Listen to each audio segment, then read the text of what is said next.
Back now to the big international story, the historic summit between President Trump and North Korean leader Kim Jong-un. Anna Cook of our staff, she's interning with us, is in the Republic of Singapore right now, covering the summit from the Medill School at Northwestern University and us as well. And she's with us on the Newsline right now to give us a first-hand look at what's going on. Anna, you're, of course, 12 hours ahead of us, so we appreciate your staying up late for us. I'm interested in where we are right on the threshold of this big meeting. No one knows exactly what's going to come out of it, but leading up to it, for instance, Kim Jong-un spent much of the evening there driving around the city of Singapore, being very much of a tourist. What's going on there as a result of having the motorcade and all his security people around? Right. So after Kim Jong-un arrived yesterday, it was really hard to get a glimpse of him. He spent most of his time inside his motorcade or inside his hotel, but he made an unexpected tour around the city. He made a visit to Marina Bay Sands, which is a very iconic tourist attraction here in Singapore. And that's when swarms of people, local residents here, rushed to the streets just to get a glimpse or a picture of Kim Jong-un. And people were telling me that this was really a once-in-a-lifetime opportunity. So it was a pleasant surprise and just a lot of excitement on the streets just to get a glimpse of the Supreme Leader. This is your home. It is a beautiful place by all accounts. I've not been there, so I'll rely on your accounts of this. But this is putting Singapore very much center stage right now. What do Singaporeans think about having this venue right in their backyard? Right. Singapore has hosted a lot of international events before, but nothing to this extent. And I've talked to a lot of local residents here today, and they were saying that it's such an honor for them to host such a meaningful summit and to be able to advance perhaps regional or even world peace.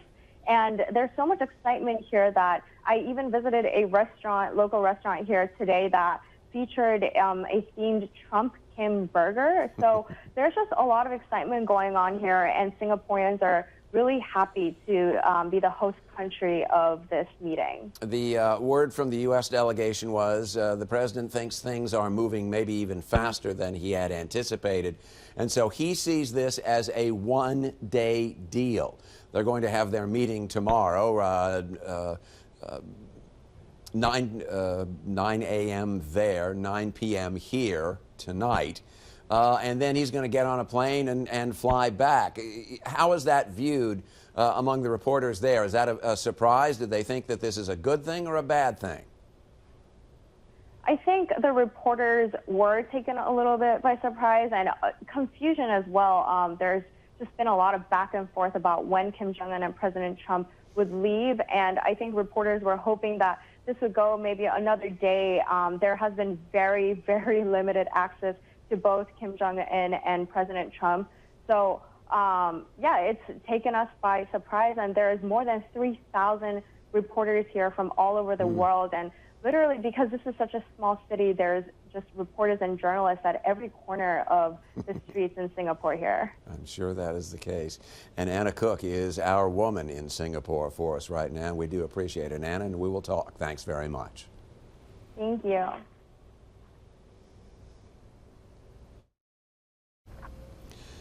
Less now than 4.5 hours from that anticipated summit between President Trump and North Korea's Kim Jong-un. Lots of anticipation and excitement for this historic meeting building in the host country of Singapore. News Channel 8 intern Anna Cook is in Singapore. She is from there and filed this report. From the busy streets of Singapore to local restaurants, you can taste the excitement and anticipation for the Trump-Kim summit. One restaurant is featuring a Trump-Kim hamburger. So burger will be representing America, whereby the kimchi patties will be representing Korea. So by having these two combinations, it works as a seal of friendship. Another restaurant here put a special spin on a local Singaporean dish, nasi lemak, by adding dry-aged beef imported from the U.S. Why dry-aged U.S. beef? And because we say we want to make Trump feel love because he, in every single negotiation, he said, I want to export my USB, you know. Singaporeans have also cooked up a new peace slogan. No nuclear, no war, do business. It's costing Singapore about $15 million to host the summit, but everyone I've talked to here all say it's worth it for regional stability. I think there's no price for world peace. As Singaporeans, we just want peace, prosperity, and lots of money coming in for the year. Singapore is an international city with a diverse population, including a majority of Chinese, Malay, and Indian. Local residents say that diversity makes the city the perfect place to host the summit. Everything happening around Asia, so I think this is the perfect place. The Singapore Mint has even released 3 commemorative coins with the words World Peace on one side of the coin and a Trump-Kim handshake on the other. The coins are sold up to around $1,000 and are now sold out. In Singapore, Anna Cook, News Channel 8.